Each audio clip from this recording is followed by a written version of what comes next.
Hi friends, welcome back to my channel. In today's video, I'm going to show you how to uninstall apps on the Samsung Galaxy A04. If you're new here, don't forget to subscribe and give this video a thumbs up. Now let's dive in.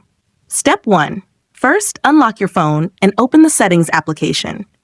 This is where you can find various customization options for your device, including display settings, security settings, and accessibility features.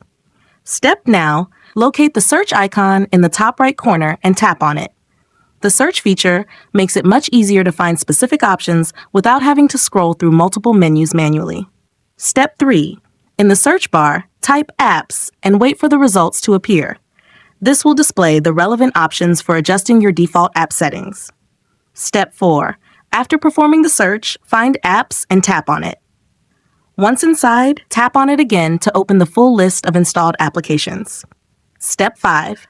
For the last and most important step, choose any app you would like to uninstall, then tap Uninstall, and lastly, tap OK. The app will be removed instantly from your phone.